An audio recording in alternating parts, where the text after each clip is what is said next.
Hey guys, hey guys, this is Benny Ricciardi with rotocurve.com. And if you can hear the excitement in my voice, it's because today is the first day of NBA DFS. We have a 3 game slate on tap for tonight, and I'm just going to go position by position, mostly with the DraftKings scoring, but I'll also mention some guys who stuck out on FanDuel to me as well. It is only a small slate. We only have 3 games tonight, but again, it's just nice to have NBA DFS back. So let's get into some of the things that we see early in the season, some of the guys who stick out price-wise, and some of the stuff that you guys should be looking at if you are going to put some rosters in tonight for NBA. First thing I want to start at is the point guard position. Now, obviously, the top guy to pay up for, if you're going to pay up, is going to be Steph Curry. Basically, on DraftKings, he's a great play. You know, the 3-point bonus is something that definitely helps him out. He racks up the assists. He scores a lot of points. He'll get a couple steals for you. Steph is one of the best players that we have. He's the reigning MVP in the league, and he's definitely somebody who you should consider. I think he's going to go a little bit lower owned tonight with LeBron James and Anthony Davis out there, 2 guys who people are going to be going after. Obviously, you can't afford to put all these studs in your roster, so you're going to have to make some choices. The only thing I want to mention, I know people are going to be loving Anthony Davis tonight, and I can understand why. They're supposed to be playing at a faster pace and everything else, but Steph is on a team that's favored today. He's on a team that has a very high offensive efficiency rate and also a team that plays really good defense. So I think he has the best matchup of these stars between LeBron, Anthony Davis, and himself. He's going up against not playing at full strength Drew Holiday, who's going to be on a minutes limit, which means he's also going to see a lot of Nate Robinson as well. So I do think that Steph is somebody who you should definitely consider. As far as some cheaper options go, Mo Williams is the starting point guard in Cleveland until we get Kyrie Irving back. So Mo Williams is somebody who I'm definitely looking at. On DraftKings, he's only 4,900. You know, he's somebody who always gets his shots up, puts up some points, will get some assists, get some steals. Obviously, we haven't seen him in this situation, so we don't know exactly what his role is going to be, but we do know that he's going to have a lot of minutes on the floor. His price is pretty cheap, and he is somebody who I think you should consider tonight as well. There's a couple other guys in that mid-range that you could look at. Reggie Jackson was putting up some really sick stat lines towards the end of last season with the Detroit Pistons. Pretty high over-under in that game. It's almost up to 200 right now. So he could be somebody else you can look at. A guy like Jeff Teague at 7,000. It's a little bit pricey. 7,200 on FanDuel is a little bit of a better price than the price you get for him on DraftKings. Remember, as we had discussed before, with DraftKings, you're looking for about 6 points per $1,000 of cost for your tournament rosters and 5 points per $1,000 of cost or more for your 50-50s and your double ups and your, a lot of your head-to-head action. So there aren't a ton of guys up here at the top end that could really get that for you. One guy who might be able to is Derrick Rose. We've seen him put up some big numbers. He's only 6,500 over on FanDuel, on DraftKings. And like I said, we've seen him put up some big numbers in the past. He can score points, get a couple assists, will grab a few rebounds, steals, blocks. He kind of contributes in every category along the way. We do think that he's going to be getting a lot of run, even though he's, coming back off some injuries and still rounding himself back into shape. If he does get a lot of run with the ball in his hands on every play and the Chicago Bulls playing at a faster pace under Hoiberg than they did under Tommy T, I think it's going to be a good situation here for Derrick Rose, too. He could be a sneaky play that goes off a little bit lower owned. Moving on to the shooting guard position, the number one option on the day for me is easily Jimmy Butler. 7,600, I think is a pretty fair price for him. We do like Butler a little more when Derrick Rose is not in. He gets to dominate the ball a little bit more. But again, if he's going to be playing big minutes and this team is going to be playing at a faster pace, he put up games last year where he was getting into the 30, 40, 50 fantasy points. He's a guy that contributes across the board. He gets you steals, he gets you blocks, he gets you rebounds, he'll get a couple assists for you. He'll put in some points. His offensive game is something that was a lot better last year. So we do think that he's in a good spot tonight as well. Another guy who's going to be popular who we like is Eric Gordon. Basically what happens here is Tyreke Evans is out and Drew Holiday is on a minutes restriction. So Eric Gordon should be the number 2 option for that New Orleans team. He's a pretty good shooter. He can put up some points. His price is pretty fair at only 5,200. And again, he's going to be somebody who sees a lot of minutes and has the ball in his hand a lot. So he could be somebody that gives us a really good performance today. Another guy who we're looking at the shooting guard position is J.R. Smith. Now, listen, you can think whatever you want to think about J.R. Smith, but one thing that he does is put up points. And especially early in the season without Kyrie Irving there, I think J.R. Smith is going to get a lot of open shots. And if he's on and he's knocking them down, he's a guy that could put up a big number for you at the shooting guard position today. Moving on from there, we're going to go to small forward. And small forward is a very, very tough position to roster today. You basically only have a couple options. LeBron James is obviously the top option at $9,800. He's kind of expensive. He wasn't really paying off his salary all that much last season. Didn't have huge games. There are rumblings about him kind of being limited in minutes and not wanting to play 35, 40 minutes a game, throughout the season, kind of resting himself a little bit for later on in the year. With that being said, though, without Kyrie in there, I do think that he's going to have the ball in his hand a little more. Again, we don't really know how things are going to work out. We haven't seen this team with Mo Williams in action, so it is something that we're going to have to look at.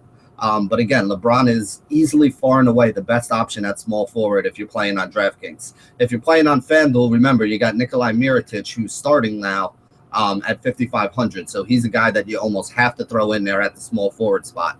He's actually a power forward over here on DraftKings, and we'll talk about him in a minute. Now, if you decide to go away from LeBron James, there's really only two sets of guys that I think are even worthy of consideration, and that's the two guys from Detroit and the two guys from Golden State. You got Stanley Johnson, who's 4,700, the rookie out of Arizona. He had a huge preseason, really showed that he's got a lot of upside and a really bright future, and he could be somebody to look at. The problem I have here is he's not starting. He's coming off the bench. We don't know how many minutes he's going to get. We don't know exactly what his role is going to be, so he could be somebody who we struggle with a little bit. The other guy on that team to look at is Marcus Morris. Morris is going to be starting at the 3 here today, and we think he could even play some 4 if Ersan Ilyasova is not having a good game. Morris does have the ability to hit the jump shot, which is something that Van Gundy likes in his big men. He likes having those stretch 4s out on the floor, and Morris is somebody who can hit that open 3 if he's there. So I do think that if Ilyasova is not playing well, you could see them go with Stanley Johnson and Marcus Morris. I don't know if it'll happen this early in the season, but I think that that's their best 5. So at some point in the season, I think you'll see Morris at the 4, Johnson at the 3, with Drummond at the 5, Caldwell Pope, and Reggie Jackson as their starting 5. Again, I don't know if it'll happen today, though, so I don't know if that price is really something I want to take. But again, coming down at small forward, it's a very thin position after you get past LeBron James. The other two guys you can look at are Harrison Barnes and Andre Iguodala from the Golden State Warriors. I think Barnes gets the nod here for me, mostly because he's a starter and mostly because I think he'll see more minutes in this game. Iguodala is another guy who can fill up a stat sheet, basically every category across the board. He's only 4,300, whereas Barnes is 46. Now, again, I'm not loving either one of these guys. I don't think either one of them has the 40-point upside that you're looking for. If you're looking for upside, you're looking for LeBron. But again, you got to save somewhere. And if you don't use LeBron, who very well may not make value here today, you're probably better off taking some of these cheap guys and hoping that they can get you 20, 25 points and keep you in lockstep with everybody else where you have money left over to spend at other positions. Moving on from there, looking at the power forward spot, obviously Anthony Davis is the plum stud of the day. His team is playing a little bit faster this year. He's got a couple guys that are injured. He's going to be expected to do quite a bit in this game. The problem I have is that Golden State is a pretty tough defensive team. They're a team that I usually don't like to target guys against. Even though they do play at a fast pace, their defensive efficiency is so good that they didn't give up a lot of huge games last year. They also wound up with a lot of blowouts, which, there's a very good chance this one could be as well. And when you have blowouts, sometimes you get the stars sitting late in the game in the fourth quarter, especially when they have back-to-backs, like I think New Orleans does with the game tomorrow on Wednesday night. If this game gets away from them, you could see the starters sit. And with a guy like Davis, who's as expensive as he is, it would make it a lot tougher for you to, basically be able to get over the hump there. A couple other guys that you can consider. We got Pau Gasol at $8,000. Pau's been a very, very solid player since coming over to the Bulls. We know he can score. We know he can rebound. He's going to be playing more center this year, which I think gives him a better matchup as he's able to basically use his skills and his size and, a lot of the other athleticism that he has against some of the other centers in the league. I think he's going to create matchup problems in this game, and Pau could be somebody who has a big game and goes a little bit underlooked as people are going to be flocking to Anthony Davis. A couple other guys to look at. You got Nikolai Mirotic at 6,400. Again, this guy last year had some really big games when he got time, and now he's going to be a starter, playing a little bit of the 4, maybe even seeing a little bit of the 3 in this game as well. Chicago does have a lot of weapons, a lot of guys that can put the ball in the basket, but they're also going to be playing at a much higher pace this year. This isn't the Tom Thibodeau team where, they're going to be playing defense and keeping games in the 180 totals. They should be up around 200 or more so far this year, and I think that's going to be a good spot for him.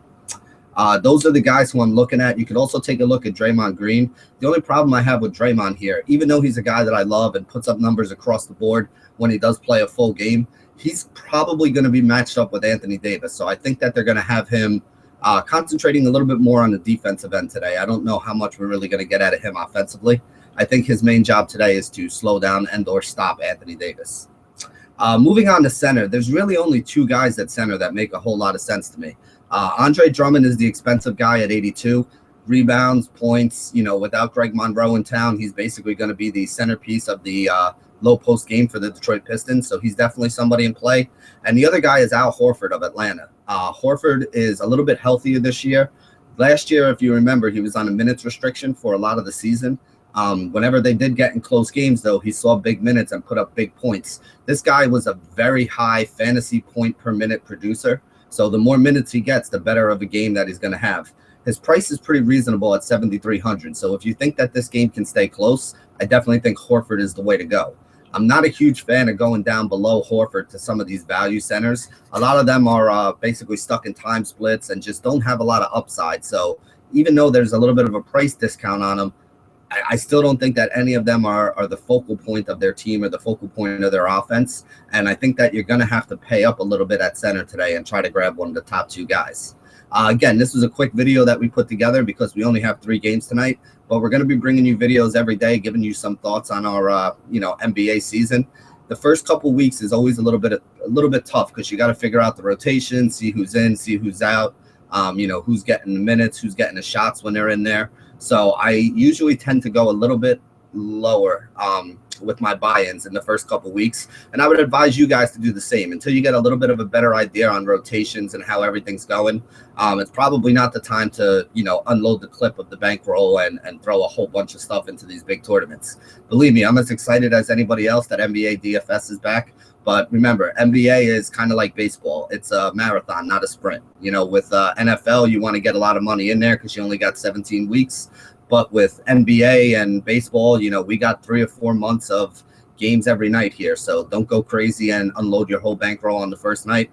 Make sure you save some. Make sure you get in there, start getting your feet wet, building some rosters, seeing the roster constructions that are working, looking at the winning rosters, seeing what those guys did that you didn't do to hopefully help you make a bigger score sometime later on down the road. Remember, we got basketball now for the next, 5 or 6 months. So plenty of time for you to get your bankroll in play and plenty of time for you to do it in really, really good spots. On a 3-game slate, I don't really think it's the spot to unload the clip, but definitely make sure you get some in there. It is the first day of NBA season, and I know everybody's excited to play some NBA DFS.